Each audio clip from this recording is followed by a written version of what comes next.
Amém? Os irmãos podem tomar o vosso assento, glorificado e exaltado a Deus, né? Através dessa oportunidade, quero parabenizar aqueles pais a qual não tive a oportunidade de parabenizar. Que Deus abençoe vocês, amém? Que Deus abençoe a vida de vocês, dando a vocês sabedoria, amém? E é um privilégio muito grande, né? Nós sermos pai, né? É uma alegria muito grande, né? Minha filha pequenininha está ali, eu agradeço a Deus pela oportunidade, porque era tudo aquilo que eu pedi para Deus, amém? João capítulo 19, versículo 30, narra um dos últimos momentos a qual Jesus esteve presente, vivo, em um corpo parecido com o nosso. Só que para que nós possamos entrar no capítulo de João, capítulo 19, é necessário que nós venhamos a entender algumas coisas que antecederam antes. Antes da sexta-feira, a qual Jesus ele veio morrer, Jesus ele está reunido com os seus discípulos em um local reservado. Eles estão ali fazendo a última ceia, aquele último momento, aquela última preparação, a qual Jesus está ali com os seus discípulos participando da ceia do Senhor. E ali Jesus, ele juntamente com os seus discípulos, ele vem mostrar para os seus discípulos, explicando para ele como que deveria ser a celebração da ceia. E ali ele publicamente dizendo aos seus discípulos: olha, este é o meu corpo, que significa o pão, e este é o vinho, que também significa o meu sangue. Então Jesus ali naqueles últimos momentos, ele estava direcionando os seus discípulos, dando orientações para os seus discípulos, como que seria a sua morte. E nós vemos a palavra do Senhor que quando terminado a ceia, quando é terminado aquele momento a qual eles estavam juntos, reunidos, Jesus ele disse para os seus discípulos: vamos para um jardim, vamos para o Getsemane, porque ali eu preciso orar a Deus, ali eu preciso buscar a Deus, ali eu preciso ter uma intimidade com Deus. Então eu começo a entender e compreender que a palavra de Deus ela nos mostra que quando nós estamos precisando de algo da parte de Deus, nós precisamos buscar a Deus em oração. Nós precisamos buscar de Deus orientação. E para que nós venhamos buscar de Deus orientação, para que nós venhamos buscar de Deus direcionamento, nós precisamos orar a Deus. É porque é através da oração que nós vamos ter intimidade com Deus. É através da oração que nós vamos conversar com Deus. É através da oração que nós vamos compreender aquilo a qual Deus quer para nossas vidas. E através da palavra de Deus, nós observamos que Jesus, na sua oração do Getsemane, ele estava ali dizendo para o Pai: Pai, se for possível, afasta de mim este cálice, mas contudo seja feita a sua vontade e não a minha. E Jesus ali ele começou a orar pedindo para Deus que viesse ajudá-lo, para que ele viesse passar por aquele processo, e se fosse possível, que Deus viesse livrá-lo daquele processo. E muitas das vezes o processo que Deus quer para nossas vidas é exatamente isso. Ele não vai nos livrar, mas Ele vai nos capacitar para que possamos passar para o processo. E é por isso que Jesus ele frisou: seja feita a sua vontade, porque a vontade de Deus ela é perfeita. A vontade de Deus ela é soberana. A vontade de Deus ela é muito maior do que nós possamos imaginar. Muitas das vezes nós desejamos um futuro, planejamos algo para nossas vidas, mas quando nós colocamos a nossa vida na mão de Deus, Deus ele muda tudo, porque o projeto dele é muito maior do que nós podemos imaginar. Quando Jesus está ali no Getsemane com seus discípulos orando, buscando a Deus, pedindo para que Deus viesse ajudá-lo para aquele processo que ele iria passar, e ele sabia que aquele processo estava chegando, porque o seu corpo físico já estava sentindo aquele momento dentro que estava acontecendo. O seu corpo físico estava dando sinais que igual Jesus estava passando por um tormento muito grande. Porque a palavra ela nos mostra que Jesus ele começou a suar sangue. Você imagina o desespero. Você fazendo uma oração e você quando coloca a mão no seu rosto, a sua mão está cheia de sangue. Foi esses últimos relatos que a palavra de Deus nos mostra que Jesus estava naquele jardim. O seu espírito, a sua alma, o seu corpo estava tão num nível de estresse tão grande que as veias do seu corpo se dilataram e ele começou a suar sangue. Tudo isso foi uma preparação para que nós pudéssemos estar hoje aqui glorificando e exaltando e engrandecendo ao seu nome. Mas Jesus teve que passar por esse processo, um processo doloroso que começou ali no jardim do Getsemane. E a palavra de Deus ela nos diz que quando Jesus estava com os seus discípulos ali orando, veio Judas e com um beijo cumprimentando Jesus. E este beijo tem muito significado porque nós compreendemos que aonde Jesus estava era um local escuro. E possivelmente por ser um local escuro fazia um pouco de frio. Então Jesus estava com a sua túnica. Então a sua cabeça estava coberta. Então para que Judas pudesse reconhecer quem era Jesus e também dar um sinal para os soldados do Sinédrio quem era Jesus, ele precisava se aproximar de Jesus.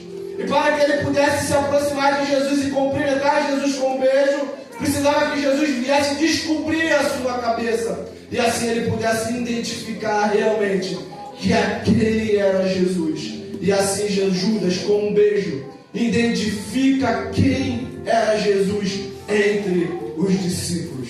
E ali os soldados de imediatamente tomando Jesus com força, levaram Jesus para o Sinédrio. E chegando no Sinédrio começou a acusá-lo, a fazer um julgamento, dizendo: você é o Filho de Deus. E Jesus começa a falar: você diz que eu sou o Filho de Deus. E eles começam a inventar situações.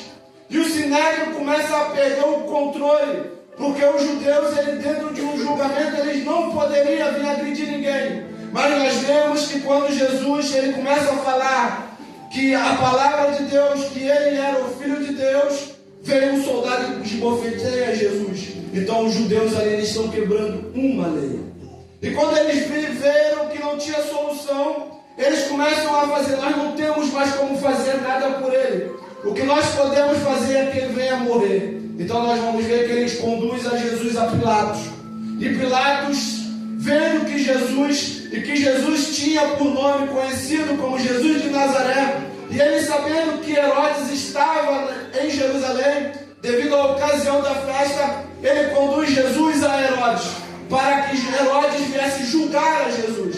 Mas Herodes ali, conhecendo Jesus, porque ele queria saber quem era Jesus, e ele ali zombando de Jesus, ele ali vendo que o que era causado era com relação às coisas religiosas da ocasião, ele manda Jesus novamente para Pilatos.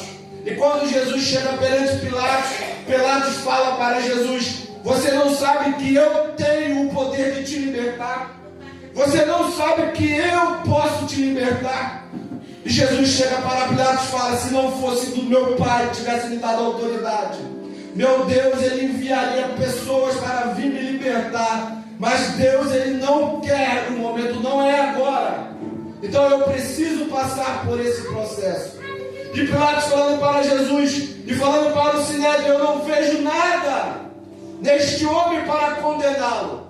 E o Sinédrio ali reunido fala: crucifique ele, mate ele. Nós queremos que você mate a Jesus. E Pilatos, olhando para aquela situação, vendo que estava saindo fora do controle, ele toma uma atitude, ele lava suas mãos, num ato dizendo: eu não tenho participação nisso. Então nós vemos que mesmo Pilatos querendo libertar a Jesus, mas o controle de todas as coisas que estavam acontecendo era do nosso Deus. Pilatos, ele poderia libertar Jesus pela autoridade que ele tinha. Sim, ele poderia, mas não era a vontade de Deus. A vontade de Deus era que Jesus fosse até o final. E o final de Jesus estava reservado uma cruz. Uma cruz que não foi preparada para ele.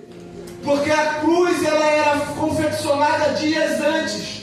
E nós entendemos que aquela cruz estava sendo confeccionada para Barrabás, a qual era um salteador, a qual era um ladrão, a qual era um agitador político. E até uns dizem que ele era homicida. Então nós vemos que aquela cruz que estava pronta para Barrabás foi direcionada para Jesus. Então nós vemos, através de um ato simbólico, dizendo a cruz que Jesus pegou não era para ele, mas representava cada um de nós que aqui estamos. Porque a cruz que ele carregou não era para ele, mas era para mim e para você estar carregando. Mas era a vontade de Deus que ele viesse carregar aquela cruz para que os nossos pecados fossem perdoados.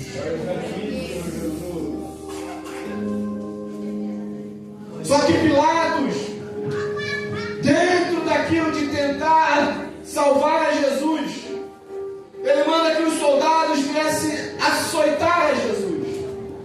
E o instrumento usado naquela situação era um instrumento, um chicote, conhecido como azorrague. Alguns deles tinham 8 tiras de couro, outros tinham 12 tiras de couro. E nas pontas dessas tiras de couro tinha chumbo de metal preso. E também tinha ossos de carneiros ficcionados nele. Então nós vemos que quando eles começaram a bater em Jesus através do chicote, nós vemos que começou a abrir cortes em Jesus. E a lei judaica da época nos diz que tinham que dar 39 chicotadas. Não era apenas uma, tinha que ser 39. E eles pegando aquela cruz, eles começam a bater em Jesus. 12 vezes 39 é equivalente a 468 cortes que abriram em Jesus, para que nós pudéssemos hoje estarmos aqui reunidos. Jesus teve que sofrer 468 cortes, que cada batida do chicote saía pedaços da sua carne, ossos grudavam em seu corpo, e quando eles puxavam, saíam pedaços da pele de Jesus. Para que tudo isso nós pudéssemos hoje dizer que nós temos esperança, que nós temos uma salvação, que nós existimos, que nós glorificamos, porque Ele sofreu isso por amor a mim, por amor a vocês. O homem que não tinha pecado, o homem que nós lemos a palavra de Deus e nós observamos e vimos que ele só fez o bem para as pessoas. O homem que estava 38 anos aleijado, ele foi exatamente no ponto daquele local onde aquele homem estava e curou aquele homem. Jesus curou pessoas leprosas. Jesus ressuscitou mortos. O que este homem fez para que ele tivesse o seu corpo dilacerado? O que ele fez para que nós pudéssemos ter de novo a reconstituição com o nosso Pai? Para que nós pudéssemos ter de novo com o nosso Pai a ligação, a aliança que foi perdida do Jardim do Éden. E quando eles terminam de estar a chicotar em Jesus, eles começam a zombar de Jesus, esbofeteando e dizendo: Rei dos Judeus, e batem nele. Rei dos Judeus, escospem nele. Rei dos Judeus, aqui está a sua coroa. Cada coroa cada espinho tinha aproximadamente 2,5 centímetros. E era uma coroa que eles pegaram. E como não cabia na cabeça de Jesus, eles pegavam um pedaço de cana e começaram a bater para que pudesse entrar na cabeça de Jesus. Como que Jesus, no vaso sanguíneo da nossa cabeça, é o mais frágil que tem. começou a correr sangue na face de Jesus. E ele ali, como ovelha muda, perante os seus tosqueneadores, não abriu a boca, sofrendo calado, por amor a mim e por amor a você. Eu poderia dizer qualquer outras coisas, mas eu preciso dizer para nós, em memória, que nós estamos aqui porque foi pago um alto preço, e preço de sangue. Grande é o Senhor Deus. Foi pago um alto preço para que nós pudéssemos dizer: hoje eu sou filho de Deus, hoje eu tenho a liberdade de poder cultuar a Deus. Mas foi feito um grande sacrifício para que nós pudéssemos estar aqui nesta noite em memorial a Ele, para dizer para você, para mim, que Ele vive, que Ele reina, que Ele tem um controle sobre o céu e sobre a terra, que tudo está sob o controle das suas mãos, porque Ele é soberano, porque Ele é rei, e é por isso que nós estamos aqui, porque Ele ressuscitou. Jesus, ele pega aquela cruz, aproximadamente 50 quilos ele carregando, aquela cruz a qual não tinha uma preparação, era uma madeira crua, uma madeira que tinha ferpas, porque nós estamos falando de um condenado à morte. Então Jesus, ele está carregando aquele instrumento pesado, sofrendo já algumas horas os açoites, a sede, a fome. E ele está carregando aquela cruz nas ruas de Jerusalém, que quando nós olhamos hoje pelas filmagens, nós vemos que é uma rua de altos e baixos, uma rua desnivelada, imagina 2000 anos atrás. Jesus está carregando aquela cruz, e a multidão, muitos zombando dele, e muitos chorando, porque foi uma comoção muito grande.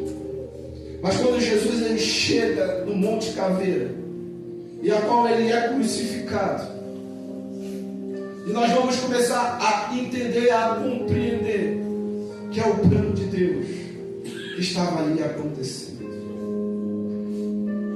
O livro de João, capítulo 19, versículo 19, diz assim: Pilatos escreveu também um título e o colocou em cima da cruz. O que estava escrito era: Jesus Nazareno, o Rei dos Judeus. Muitos judeus leram esse título, porque o lugar em que Jesus fora crucificado era perto da cidade, e estava escrito em hebraico, latim e grego. E os principais sacerdotes diziam a Pilatos: não escreva Rei dos Judeus, e sim que ele disse: sou o Rei dos Judeus. Respondeu Pilatos: o que escrevi?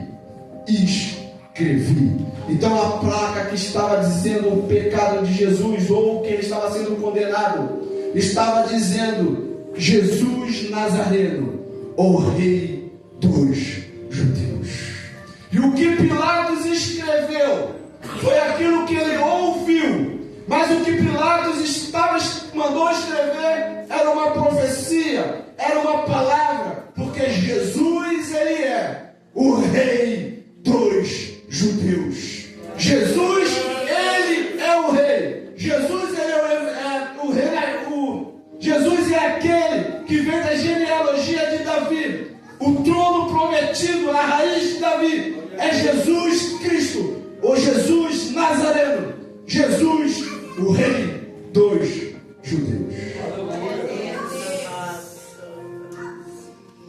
Quando nós olhamos João capítulo 19, versículo 30, já a palavra de Deus diz que Jesus ele tem sede, e ele pede: estou com sede, me dê algo para beber. E o soldado, pegando uma esponja ou um caniço, coloca no vinagre e dá para Jesus, e Jesus, experimentando, vendo que era vinagre, ele não bebe, e ele fala: está consumado. A penúltima palavra que Jesus diz é esta: está consumado. Essa expressão, a qual nós usamos na língua portuguesa, ela é traduzida de um único vocábulo no grego, que diz tetelestai. Essa palavra, ela nos traz algumas lições importantes. E é através de 3 lições importantes que eu quero falar com vocês nessa noite. Em primeiro lugar, tetelestai é a palavra que é empregada para a conclusão de uma tarefa. Por exemplo, um pai dava uma tarefa para o seu filho, e quando o seu filho terminava aquela tarefa, o seu filho dizia para o seu pai: tetelestai, está consumado. Finalizei a tarefa que você me mandou. Aquela tarefa que você falou para que eu viesse fazer, eu concluí. Então Jesus está querendo dizer ali em audível palavra, dizendo: a tarefa, Pai, que o Senhor me deu, tetelestai, está consumado. Jesus, ele, com essas palavras, ele deixou bem claro em alta voz para todos ouvindo: o que o Pai mandou eu fazer, eu concluí.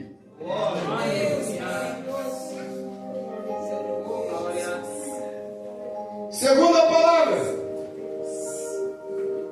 a palavra tetelestai era empregada para a quitação de uma dívida. Quando o indivíduo comprava o bem ou uma propriedade, e quando ele quitava a dívida, era colocado um selo dentro do pergaminho, e esse documento tinha a palavra escrita tetelestai. Isso significa que esta dívida estava paga e que não havia mais débito pendente.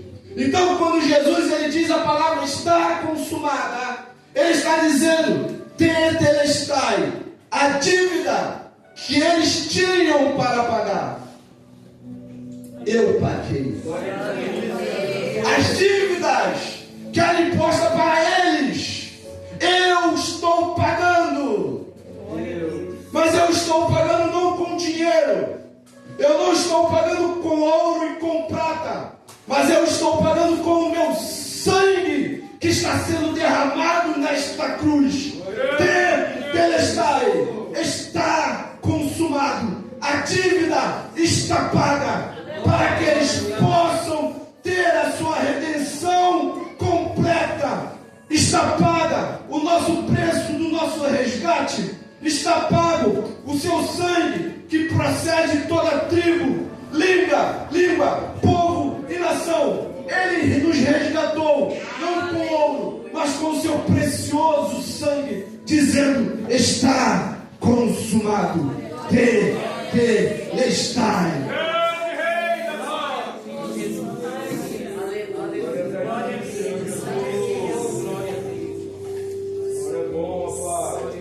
Jesus, ele como sacerdote, ele oferece o sacerdote perfeito. E esse sacrifício, que ele ofereceu, foi para nos aperfeiçoar. E hoje, nós estamos quites com a lei de Deus. Estamos quites com a justiça de Deus. O livro de Romanos diz que nenhuma condenação há para aqueles que estão em Cristo Jesus. Quantos estão aqui em Cristo Jesus? Se vocês estão aqui em Cristo Jesus, nenhuma condenação há, porque Jesus, ele pagou a nossa dívida naquela cruz, derramando o seu sangue para nos perdoar, para nos dar novamente aquilo que nós perdemos com o nosso Pai. Tetelestai, está consumado.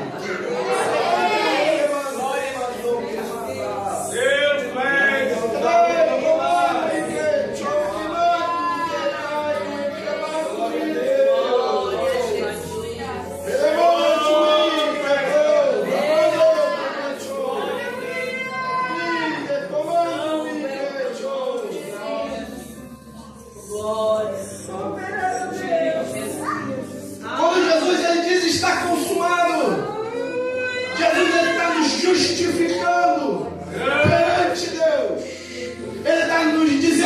nosso passado Deus já não lembra mais, que nós podemos ter uma vida nova, que nós somos nova criatura, que Ele está nos fazendo novo. Basta nós acreditarmos, porque se estamos em Jesus, nenhuma condenação há para aqueles que estão em Cristo Jesus, porque Ele morreu pelos nossos pecados.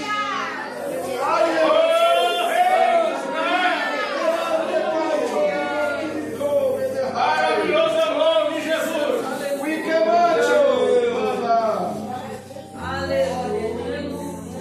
Em terceiro lugar, tetelestai era a palavra empregada para a posse de direito, de fato de uma propriedade. Quando um indivíduo comprava uma propriedade e concluía seu pleno pagamento, ele recebia uma escritura registrada com o selo: tetelestai, está paga esta dívida, esta propriedade está paga. Isso significa que agora a pessoa que tem posse deste bem tem o direito, de fato, para usufruí-lo plenamente. O que eu estou querendo dizer?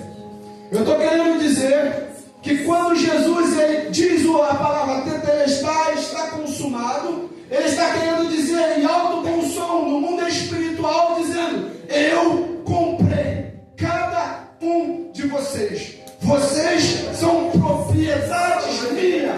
E é por isso que ele deixou uma pessoa com as suas mesmas características para que pudesse estar nos orientando, nos ajudando, para nos conduzir àquilo a qual ele quer que nós sejamos.